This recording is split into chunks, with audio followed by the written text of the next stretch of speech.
Good morning. So today we will continue chapter 7. So today we will talk about this principle, the principle of corresponding states, and this will be the last part that we will discuss in this chapter. Okay, so in this chapter we introduced equation of a state. So we discussed, or we continue talking about van der Waals from chapter 2. We start talking about group pencil. And now we will explain this principle of corresponding states. After we finish this part, we will have time also by this lecture to talk more about the exam. Okay. So this principle of corresponding state, this one, it helps you to predict or to calculate the properties of any compound, even if this compound is new compound or less known compound. You don't have a lot of data available for this compound. Okay. So this is the main advantage of this one. And how this one happens? This one relies on defining something called corresponding states. And what this means? Corresponding states means we have several compounds, and these compounds, they have the same eccentric factor, they have the same reduced temperature, they have the same reduced pressure. So if you have two compounds, these compounds have the same eccentric factor, same reduced pressure, same reduced temperature, then you can say these two compounds are in corresponding states.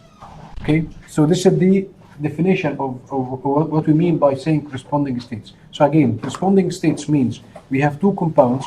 These two compounds have the same eccentric factor, same reduced pressure, same reduced temperature.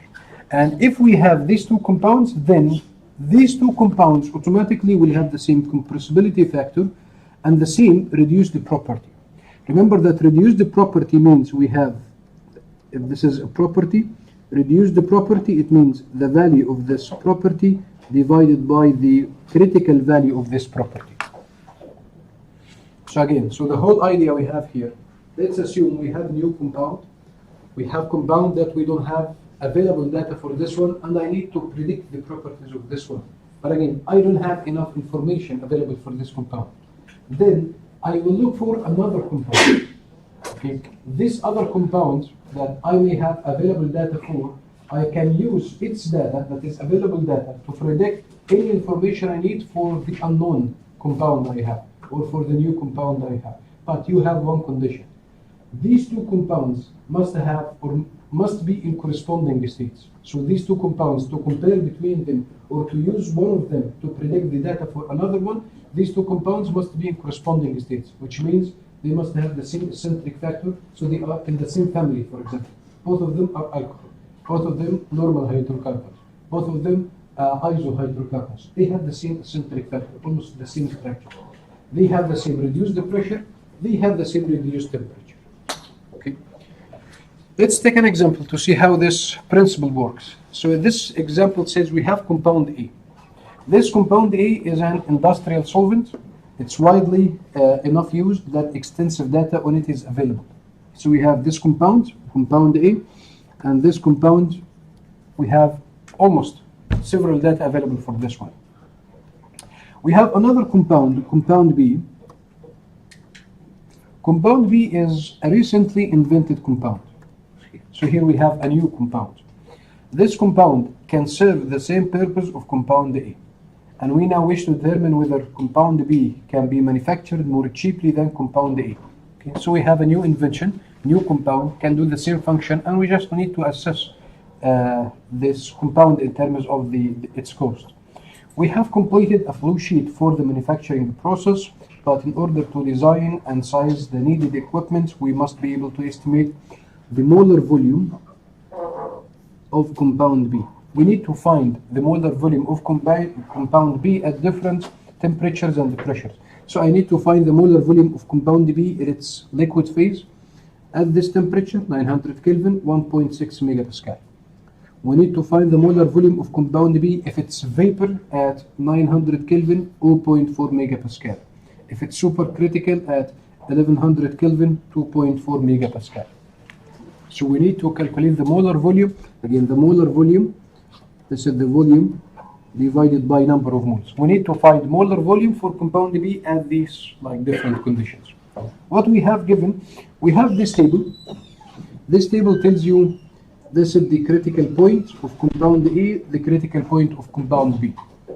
And we have the critical pressure. So the first one we have critical temperature. Then we have critical pressure for compound A and for compound B. Also we have this figure. This figure relates pressure with compressibility factor Z. Each of these curves represent a certain temperature. You can see, so all of these different temperatures. So each line we have, each blue line we have in this curve represent different temperature. And this figure is for compound A. So again, the story. We have compound A. We have all data available for compound A. We have critical pressure, critical temperature. We have a whole figure to calculate the compressibility factor for compound A. But we have new compound B. We need to find molar volume for this compound at different conditions. Again, there is no data available for compound B. So the principle says if A and B are in corresponding states, then you can use the information available for compound A to predict or to calculate if any property you need for the other compound. So far as clear? And again, corresponding states means they have same reduced pressure, same reduced temperature, same eccentric factor. Here let's assume they have the same eccentric factor. So the key is how we can find the pressure and reduce the pressure and temperature for this one. So again, the required here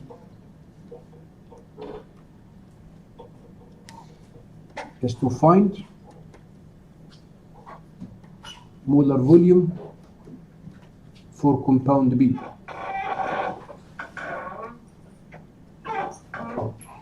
At different conditions.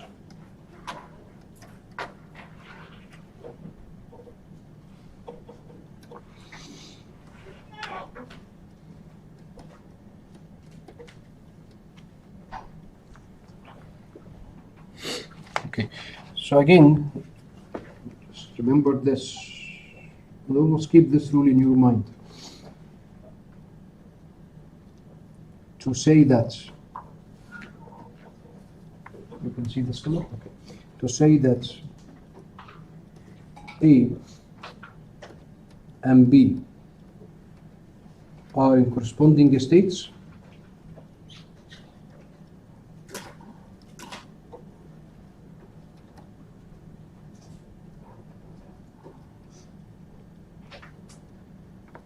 then they must have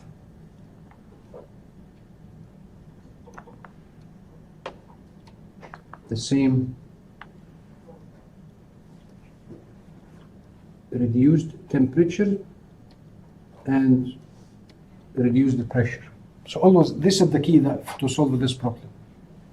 To compare or to use one of the compounds to find the property of the other one, then they must be in corresponding states, which means they must have, or you should calculate the properties at the same reduced pressure, at the same reduced temperature. And what is the reduced temperature? So reduced temperature, this is temperature divided by critical temperature. What is reduced pressure? So this is pressure divided by critical pressure. Okay. So let's start the solution we have. So the first step in this one,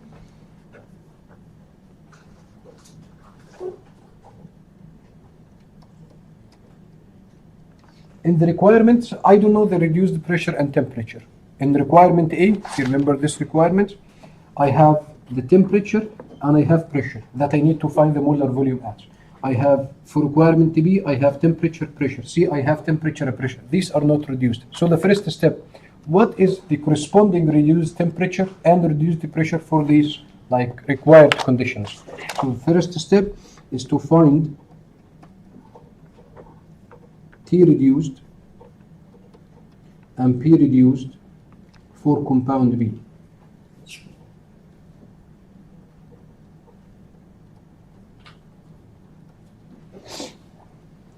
So here we have temperature given in Kelvin, we have pressure given in megapascal. For requirement A, the temperature was 900 Kelvin. Pressure is 1.6 megapascal. For requirement B, the temperature was required to find molar volume at 900 Kelvin, 0.4 megapascal. Requirement C, we need to find molar volume for compound B at 1100 Kelvin, and 2.4 megapascal. These are not reduced properties. Then we need to find the critical temperature. So the critical temperature, which is 900 divided by the critical temperature. Critical temperature, it was given in this table. Critical temperature for compound B is 1000. So this is the value that we will use.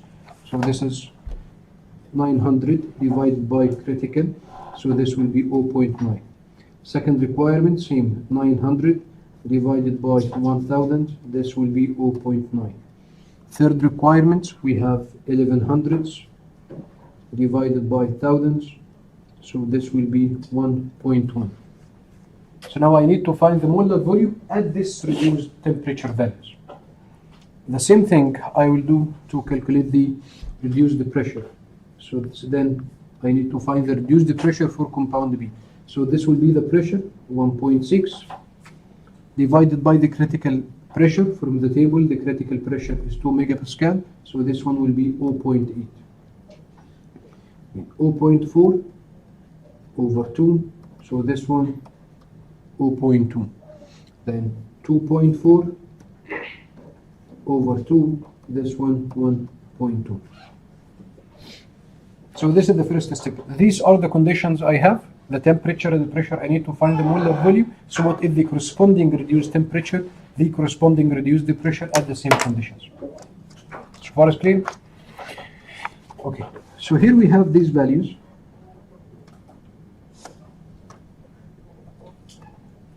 Okay. So we have this reduced temperature, this reduced pressure, and these values I calculate for compound B.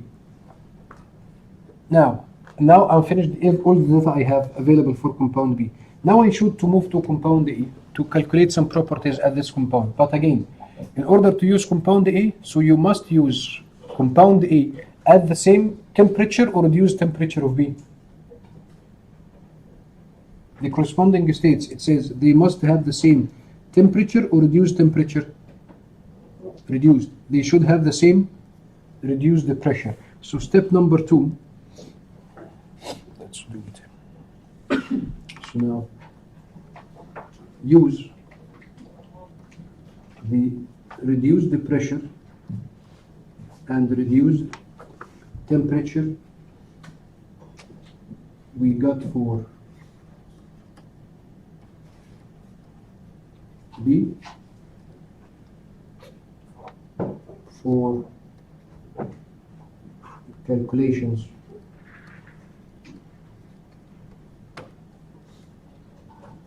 of compound A. Okay. So let's assume, okay, so now let's assume this. So now let's do this for compound A. So this will be step number 2. I make calculations of A.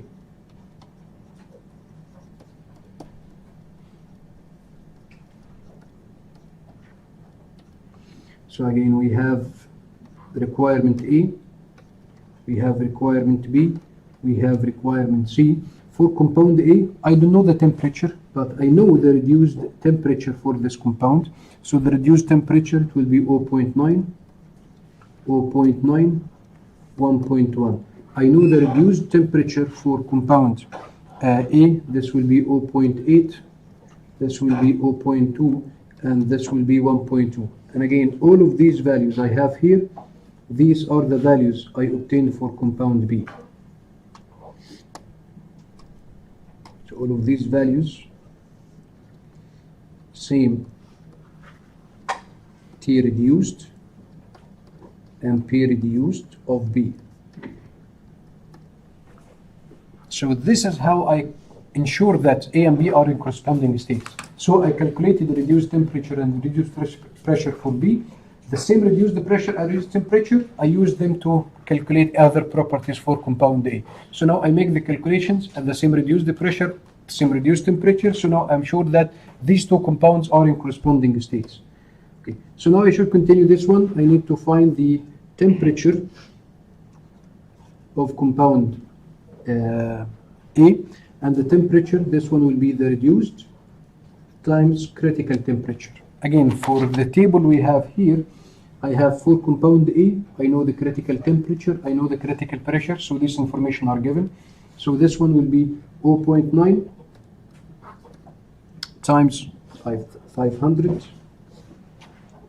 So this will be 450 in 0.9 times 500, 450, 1.1 times 500, so this is 550. And same thing, calculate the pressure for compound A. This is reduced the pressure times critical pressure, so I have these values. So the pressure I have, this will be 0.8 times critical pressure 1.5. So this one will be 1.2 megapascal, this will be 0.3, this will be 0.8. So why I calculate the temperature and the pressure for compound A? Because I have this figure. This figure says I can find the compressibility factor for compound A if I know or at different temperature and the pressure. So I can say, let's for example, the first pressure is 1.2 megapascal, 1.2, this one is megapascal. So times 1000, so this one will be 1200. So 1200, this will be something here, for example. So this is the pressure we have. So this one is 1200 kilopascal, which is 1.2 megapascal, which is the first requirement here. Then the temperature is 450. So let's say this is the line that represents 450, for example. So what you need, use this figure, go to from the pressure value to intersect with the curve that represents the pressure that you need, and from here you can go to find what will be the compressibility factor of compound A at this temperature and the pressure. So far as clear? Okay. So now here is the information I have. So if I use this figure, just by using this figure with the temperature and the pressure data, so I can say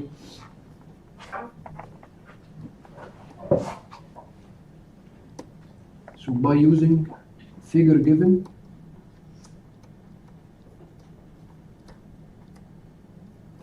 for compound A, then I can say the value of compressibility factor for compound A at the first condition, this will be 0.09. At the second condition, which is at 450 and 0.3 megapascal, from the figure, the compressibility factor will be 0.93. For third requirement, so we have it will be 0.61. So now I calculated the compressibility factor for A, right? How this can be related to the compressibility factor of B? Are they the same? Are they different? So again the question, do you make these calculations for A and B at the same reduced temperature and reduce the pressure or no? So this was the key, that we calculated reduced pressure, reduced temperature for B. We used the same reduced values for A and make the calculations. So since A and B, you did the calculations at the same reduced pressure, reduced temperature, then these values that we have here, this compressibility factor of A will be the same as compressibility factor of B. And why is this? Because we found all of these properties at same reduced temperature and reduce the pressure. So to continue this one here, so this is what we have. So compressibility factor of B, this will be the same, 0.09, 0.93, 0.61.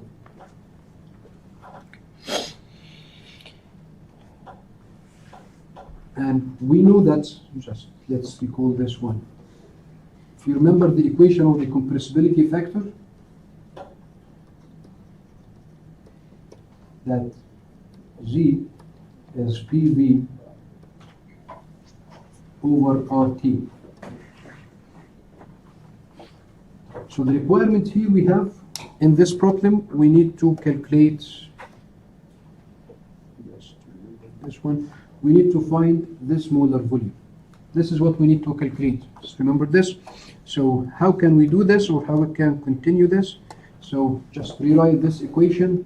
Then this molar volume is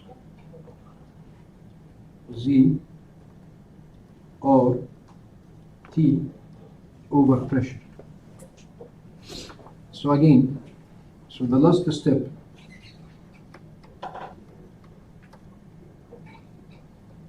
so we need, or we can now make the calculations for compound B. So let's go back to compound B. So for compound B, again, we have three requirements, A, B, C. What we know so far, we know the compressibility factor for compound B, 0.09, 0.93, 0.61. I know the temperature for this compound, for compound B. So the temperature for this compound, let's get it. So the temperature I have is 900 Kelvin, 900, then 1100. I know the pressure in megapascal. So the pressure in megapascal, this one is 1.6, as 0.4, and this one is 2.4. Okay, megapascal, this is not SI system. If you just need to convert it to SI system, so the pressure should be represented in Pascal. So this will be 1.6 times 10 to the power 6. This will be 0.4 times 10 to the power 6. This will be 2.4 times 10 to the power 6. Now I have the pressure in Pascal, I have temperature in Kelvin, I have Z, compressibility factor, I have the R, or the ideal gas constant. I can use the one in SI system, 8.314 joule per mole Kelvin. Just substitute in this equation, in molar volume equation here, and then you can find the molar volume. Okay. And the numbers we have, let me write the numbers. So the molar volume, and this molar volume will be centimeter cube per mole. The number I have in centimeter cube per mole. So this molar volume will be 4 to 0.9 174002324, and this is the requirement that we have in this example.